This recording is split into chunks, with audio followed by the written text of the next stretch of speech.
Yo, what's up, everyone? It's your boy CrispPurpose back at it again with another Gems of War PvP teams video for you guys. This week is pretty interesting for PvP. We got a definite shift to the areas and what troops are available in these areas. So, as a result, I decided to make this video covering all the teams that I'm going to be using in this week's areas. So, let's start off with the Bay of Stars. So the Bay of Stars has a restriction of Swords Edge troops this week. And if you are going to be chasing the bonus for the silver marks, I would recommend doing the lower trophies if you're simply focused on getting silver marks, right? You want to move through as quick as possible. Thus, I wouldn't recommend doing the three trophy fights because as a result, you're going to be fighting enemies with a higher level of durability. So more armor, more attack, more life, and of course more magic. So I would recommend doing the lower levels right here. So for example, doing one trophy majority of the times, or whichever is the lowest victory points that you can find in some of these battles. So, for example, fights like this that have like Guardian of Law on the team, which is going to be a troop that has, a reduction to skull damage and spell damage, avoid that. Right? You want to go for fights like this, which have troops like maybe not even Sir Quentin heavily. Maybe move on over here, right? So this one has maybe a little bit higher durability, but none of these troops are going to be causing you much problems in the fight. So you really want to sift through every single fight that you do in chasing the bonuses for the silver marks. All right, so this is the team that I'm using right now in Bay of Stars. So up front on the team, we have the Flail of Guard. This is a weapon that will explode blue gems and grant a random status effect to all Swords Edge allies, then summon a Swords Edge troop. On the team, we have Ulf Arrogant times 2, and at the back of the team is Sir Quinn Hadley. This is the troop that gives a 50% start to all knight allies with its Griffin Commander spell. The main reason we're using Hulf Arrogant here is because he has his Howling Volley spell. He will deal 52 true damage to 3 random enemies. If an enemy is wounded, he will deal 10 extra damage. Then he has the ability to summon Ulf's mascot. So a resummon with true damage is always good on any team. His traits are not so notable, so we're not going to take a look at those. The class that I decided to go with here is the Titan Hero class. Why? Because Titan, of course, has that Brown Storm, which is going to be good for barriering the hero. And along with that, the weapon actually has in the weapon upgrades shielding and sacred. So this is going to create a barrier for the hero, and along with that, it's going to bless the heroes. That's pretty good for having it in the first slot. Along with that, the Titan Hero class has a 50% mana start, and we're going with Rock Solid as well and Lightning Strike. So let's take a look at this team. Let's hop into the first fight and see if we can make this a quick one. Then we're going to move over to another area in PvP. All right, let's go right ahead and match that. As you can see, we have Hulf Arrogant, right? Spell ready, but we want to get the weapon spell ready. That's going to be very useful in the fight. All right, let's match that up. There we go. We have the other one ready. Let's cast one. We got a kill. Cast another one. Picked up another kill. It's pretty easy. Of course, I am at a higher magic level, so I'm not expecting everyone to have such an easy time killing the enemies. If you're at a lower magic level, it's gonna be harder. Right? It's gonna be a much harder fight. All right, let's jump through this fight. Let's try one more fight, then we're gonna move on to another area. Let's try one more fight. See if I can provide some variety in opponents here. Right, so this is another high victory. Oh, let's go for this one. This one has nothing that's going to be a real problem. See, that's what I mean when I'm talking about sifting through these teams, right? Sifting through the teams to see what is the easiest fight that can give you a decent amount of VP so that you can get through the fight without much problems. You want to avoid the problematic troops in these areas. All right, there we go. We have the weapon powered up. Let's see if we can get our 2 Ulfs powered up. There we have one. Just go ahead again. Picked up 2 kills, and can I get the weapon spell ready once more? Maybe not, but let's match some gems. And once I'm barriered as well with this weapon, I have impact set, so that's going to be useful at times. And if I want to, I can go ahead and actually cast Sir Quentin Hadley here because there's a significant amount of skull damage that he's going to be doing to these enemies. There we go. We got the kill. All right, so that is it for the Swords Edge restriction for Bay of Stars. Let's move on to another area here. And this is one thing I must complain about, man. We keep getting this circle, man. Spinning, spinning, spinning. All right, so let's move over to Winter's Reach. Winter's Reach has the best selection, in my opinion. Why? Because Leprechaun is here, man. Leprechaun is a Fey troop and he's available in Winter's Reach, right? So it makes this restriction very easy. So this is a team that I've showcased before for Explore 11, 9, 10, not Explore 12. But if on some weeks you are able to do Explore 12 with it, I think this week you're able to do Explore 12 with this team because there is a bonus for Bright Forest troops as well as there's a bonus for Fey troops this week. So this is a very potent team. Up front on the team is the Foxfire King. This is a Volpacia Court of Foxes troop. Fey Wargear, 16 mana cost. Deals true damage, right, with his first spell. He has the ability to choose two spells here. He can deal true damage to all enemies, or he can only deal true damage to the weakest enemy, boosted by red gems and spirit gems. I'm always selecting the first half of the spell. On this team, I have the Ruby Macaque. Of course, I don't think in this restriction you're. Oh yes, you're able to use the Ruby Macaque in this restriction. I forgot about that. There's no restriction on the weapons here, so of course you can put the Ruby Macaque in the team, and the Ruby Macaque deals true damage, as we know, to all enemies. Then it will create 3 booty gems and explode 5 gems. Also, the weapon upgrades are Lucky, Prosperous, Treasured, Lightning, and Vampiric. King Oberon is going to be here as a 50% mana start, and Leprechaun at the back of the team. It's a very easy team. The banner on this team is the Cunning banner from the War Bands banner, the Goblin Gang banner, I should say. I would say +2 on red, +1 on green, and of course we are minusing brown. I don't really need to minus brown. I need to minus different color. Let's go red and minus purple, maybe. Yeah, red minus purple. I think that would be better.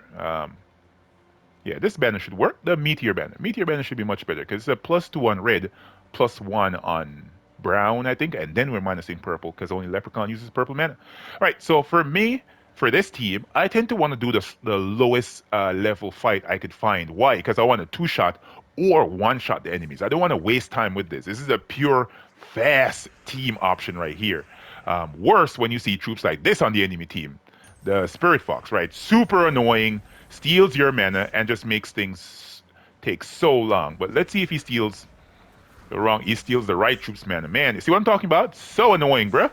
Like, come on, man. I'm trying to make a fast video here, and you're just doing things. Right? Can't you just die? Like, hurry up and die? Alright, let's see if we can cast Foxfire King, Ruby Macaque. That's it. 2 casts, kill the enemies. Let's see if we can do a couple more fights and show it going much faster because that wasn't as quick as I wanted to be. The enemy got too many 4+ gem matches and slowed things up. All right, stop loading, please. Can we? All right, let's go. Right into the fight. Winter's Reach, battle number 2.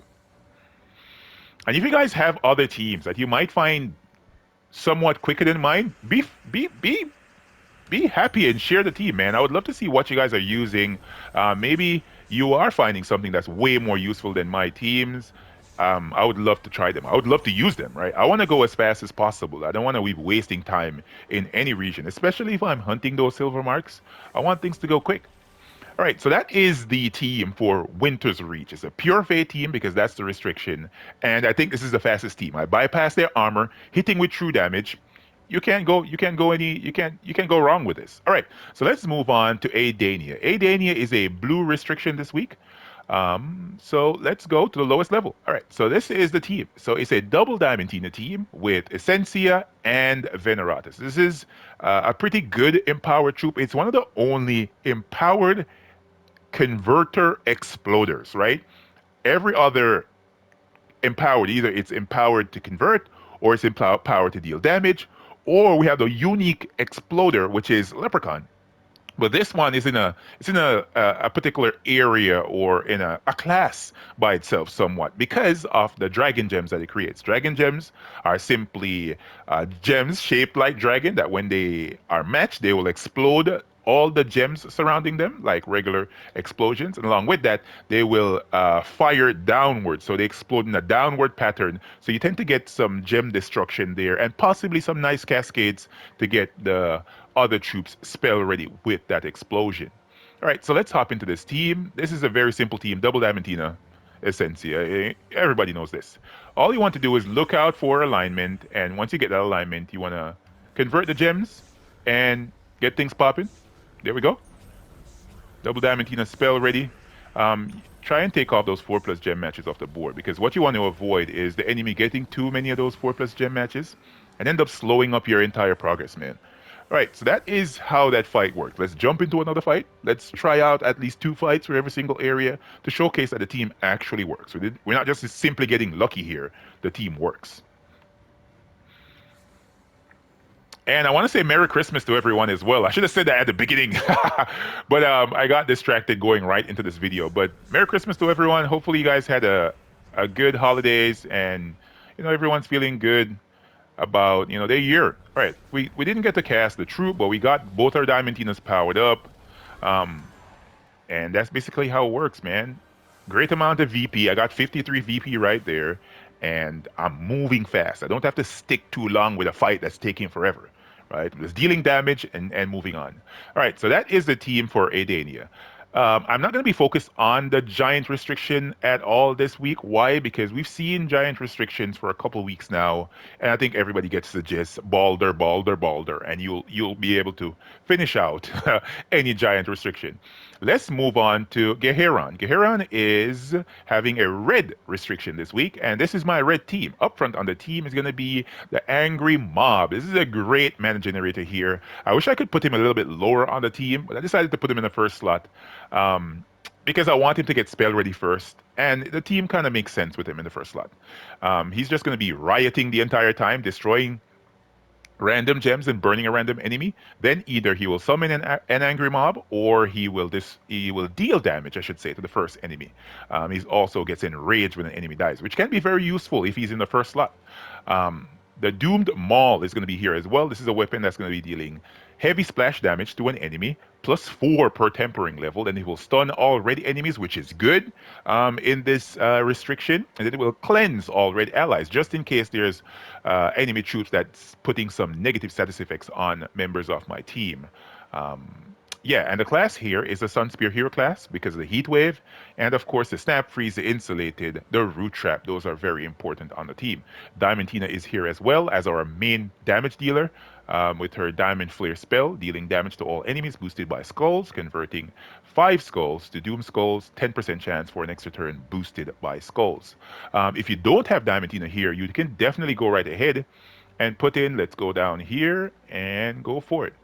Ruby, Ruby, Ruby, Ruby, Ruby, Roo. Where is she? Ruby Rat. This is a great option if you only have this dragon right here. You can put her in place of Diamantina. And it's a pretty good team because it's going to give more magic to your Angry Mob as well as your Doomed Maul and itself. And of course, Gimlet is at the back of the team as the empowered troop. He's going to be giving life to the first ally and converting green gems to brown, which is good for Angry Mob because Angry Mob uses brown mana, and Ruby Rat as well. I'm going to stick with Ruby Rat on this team. This might give a change from the previous ones, just in case many players don't have that particular troop. If you're not having even Ruby Rat as well, Miss Phoenicia is here, right? This is a great option for many players. Might not be so early game. It might be a little bit later game. And Sunspear, not Sunspear, but Suncrest just came around for Kingdom Weeks, and you should most likely have a copy of Phoenicia. This deals double damage. If there's a firestorm, as you can see, I'm using the Sunspear Hero class. So there's always going to be a firestorm, and yeah, it's a great all-round troop. Those are some options for you guys, but I'm going to keep Ruby Rat here on this team. As you can look, the enemy team actually has Phoenicia. All right, let's hop into this fight and see how this works out. All right, so you really want to focus on getting alignment here with your what's his name? Your Angry Mob. You want to get Angry Mob powered up as quick as possible. But sometimes, you're going to find annoying ass boards that are taking long, but it doesn't matter because the enemy troops are entangled, right? They're entangled, so that's going to be good. There we go. Got Ruby Rat powered up. Ruby Rat, and now let's hit them here. Just destroy some gems again. That's it. Right, with Diamantina, of course, this is going to be much faster, right? Because Diamantina takes in all the colors. If you have Diamantina, put Diamantina on because you already have that Firestorm, right? Diamantina is going to 2 casts, done. Sometimes Ruby Rat is not hitting as hard if you're not getting alignment, but for the most part, I think it should be fine. Let's try it out on this team right here. This is a more powerful team, somewhat. All right, let's see if we get alignment. We have alignment, perfection. There we go. We have mob powered up. And that's how I tend to like playing the game. I simply don't like to go slow with any of my teams. I want my teams to be the quickest possible teams. There we go. And yeah, that's how it should hit. As you guys saw, the Dunma is perfect just in case enemies are submerging or they're barriered or something, you know, or they have some annoying, stealthy trait or something, gets rid of that and deals damage to them, even if you cannot target them directly. All right, so that's it for the red restriction here. I think that's Geheran. Let's move on and select another area. Come on, let's get out of here. Blighted Lands is very annoying this week. I haven't been playing here that much, but I know that players might want to play in Blighted Lands. I might save that one for last. Let's move on to the yellow area here. This is one of my favorites because we have options like Borg 3000. Borg 3000 is going to be on this team, followed by Diamantina, and then Topazart, and then Ihekalt. I think that's how you pronounce this name. Man, I've been messing this up. All right, if you do not, for some reason, have Diamantina um, or Topazort, you can definitely take these off and put on other yellow damage dealers. There's plenty in the game. But I'm using this because this is the fastest, man. This is the fastest. Let's go. Battle number 1 PvP in Southwild. All right, let's match some gems there. We got alignment. Now let's convert, get Bork powered up. Ooh, that's tough. I'm going to take a lot of damage from this. Wow. Ooh, ouch. That was a lot of damage. Suckers are barriered. Right? There we go. Got spell ready once again. Let's see if we can get that kill. Killed one, killed two. All right, so that was a more annoying fight. The enemy somehow got the better of us, but we still won. We didn't lose any of your troops, so that's good. Let's keep things going. All right, let's hop into a low-level fight here. Let's make it quick. As I said before, if you're hunting for the silver marks, you don't want to take too long in any area. You want to make it very, very fast. Let's convert some gems. We got Bork powered up. Now let's destroy gems, powering up all the troops. Diamantina, one shot. One shot. That's why I'm saying stick to one trophy, man. Stick to one trophy. You'll get VP at least 49 to the high 70s, sometimes even more than that, right? But that's just the averages I'm talking about. Stick to one trophy. You can one shot enemies and just keep on going, right? Because the aim, if you're searching for gold marks, or silver marks, I should say, is simply just to win the fights. All right, let's go over here to one of my favorite areas, the Maraji Expanse has a restriction of monster troops this week. And I love this team. This team consists of Bog Strider on the top of the team. This is a monster troop with his Bog Slime spell, destroying gems, entangling a random enemy. He has Tangle.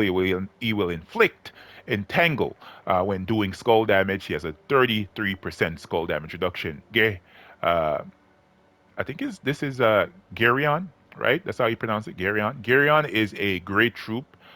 His spell is Doom Song. He will convert all green gems to blue, then convert all purple gems to Doom Skulls, drain 2 mana from all enemies. His traits are Fireproof, Song of Doom, and Petrifying Venom. He will poison and stun a random enemy when matching 4 or more gems.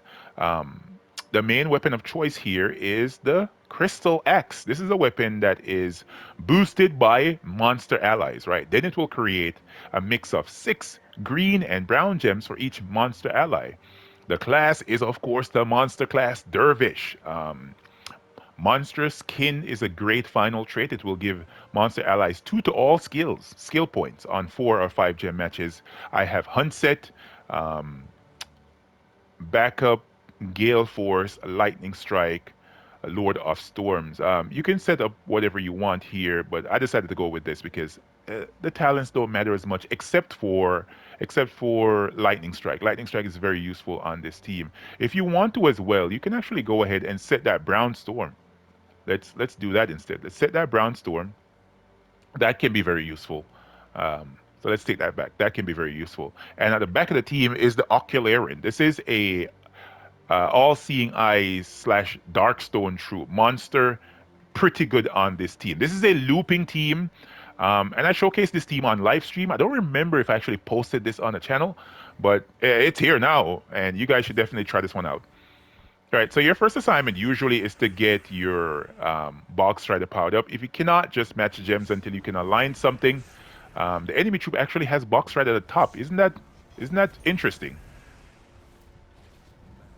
Come on, give me some green, bro. This one is slow. This one is slow. There we go. We got some alignment. Do we have Geheran blue gems? No, let's do this first. Let's get box rider powered up first. There we go. So now your first thing to do is see if you have alignment for Geheran. If you don't have alignment for Geheran, you can cast the weapon right here.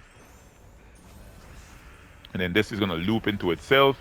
And you just keep on doing this. This is a very potent option. It will loop forever if you look for alignment properly. Let's go green blue, nothing, purple skulls. There we go. Now cast the weapon. Perfect. As you notice, your troops are getting stronger every single time you cast it. Every single time. Right, because you're getting those 4+ gem matches, you're getting the monstrous kin, which is basically allowing them to stack their attack, life, armor, magic over and over again. Let's go ahead. Right, so it might seem that sometimes it's not that quick, but let me tell you, it can be very quick and very loopy if you cast the right troops at the right time. I somewhat forgotten how to use the team because I made it so long ago. All right, let's try it again. Right, Maraji Expanse. Maraji Expanse. Messing up the name. All right, let's go. Match that down. Can I get a green, sir? No, I cannot. All right, there we go. We had. I think that's the one thing that Box Strider is missing, man. He needs a link. That's it. He needs a link like Thrall, or the ability to get a 50% start or something, and bro's gonna be broken, man. All right, let's cast the weapon, kill that one out. Cast this, damage, match that down. As you can see, it's looping into itself, and that's the reason why I like the team. All right, let's do Box Strider, Ocularian. A lot of damage here. There we go. Right, you just need to cast the right troop. I think the sequence is Box Strider, power up the team, cast the weapon, cast Geheran, cast Ocularian, cast Box Strider, cast the weapon, cast Geheran, cast Ocularian, and it just keeps going back and forth like that. I think we have one more area to cover here, and then I'm gonna bounce. Man, this video took long. All right, so let's move over to Summer Isles. Right, Summer Isles is a mystic restriction this week, which can be very interesting. So this is my choice for the team right here. Up front on the team is going to be the Tooth of the Wild. This is going to be exploding green gems and granting a random status effect to all wild folk allies, then summon a wild folk troop. The class of choice is the Titan Hero class. Why here? Because I use brown mana for the weapon, so I'm barriering with that, and along with that as well, I have 50% start, and I have the Lightning Strike and the Rock Solid. So those are very useful on this team. Followed by Kronos. Kronos is going to be here to just control everything, man. Deal damage and control. But nicely, the gems that he's converting are yellow gems. Blue gems that can be converted to hourglass gems, which are simply yellow gems that when you match them, explode them, or destroy them, you will gain an extra turn, regardless of being frozen. Broken as hell. Luna is going to be on the team. Luna is simply here as a backup damage dealer, and of course, there as well for her hidden trap, right? She will explode a random gem whenever you match yellow gems. So that can be pretty cool, along with Kronos. And then Hekult is going to be on the team as well. I'll have that Lightstorm at the start of battle, and I'll create a Lightstorm every single time I cast this troop. The banner on this team is notable. This is the Talon banner from the Suncrest Kingdom. It's a +2 yellow, +1 green, and we're minusing blue. I should say as well, the weapon here in the weapon upgrades has leaf, right? So the leaf is going to assist in getting my Chronos spell ready once again after I cast the weapon here, because it creates that green storm. More green gems are going to be falling on the board, all that goodness. All right, let's do this, and there we go. So you really want to go ahead and explode these gems, see if I can get some green gems to fall on the board. There we go. So the troops are spell ready. Cast this one. That's what I'm talking about. Explode again. You see, a lot of green gems on the board. And this troop is spell ready once more. I don't have any alignment, so let's do this first. Still don't have any alignment. Boy, they're trying to mess with me here. All right, let's explode some gems again. Got an extra turn regardless. All right, that's good. All right, let's cast this. There, and what's his name? Kronos is getting the weapon powered back up, so it loops nicely, right? So just in case you're a player that you don't have the necessary amount of damage, but you bought the previous campaign and you end up grabbing a copy of Kronos. Yeah, here you go. This is the benefit of purchasing the campaign right here. You get a restriction where you have a great troop and you can use it, and it works very well. Very, very well. All right, let's see what is in this restriction. I think I saw Lust on the end. Oh my, excuse me. Oh my God, Lust is on the enemy team. Come on, man. Why are you trying to be so annoying with this? Out of every troop to put on the team, they decided to put Lust? Come on, bruh.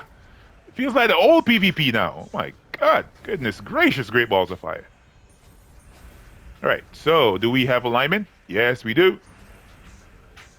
Explosion.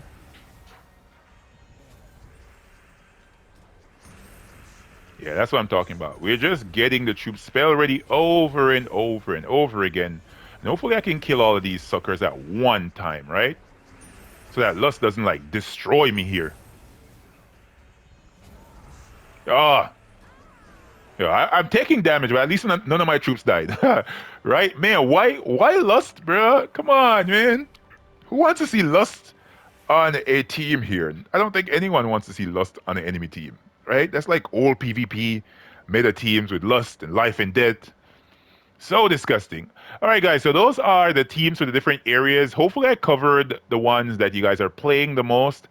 Undoubtedly, I think the red, yellow, blue, and Fey restrictions this week are the easiest. Like, if you're just focused on getting VP and getting a high finish in your league and then on the leaderboard, those are the areas to stick to. If you're hunting the silver marks, go everywhere that the lanterns point you to. But not for me. I don't really care that much about silver marks. Eventually, I'll have enough silver marks to do what I need to. All right, guys. Catch you all in the next one. Peace.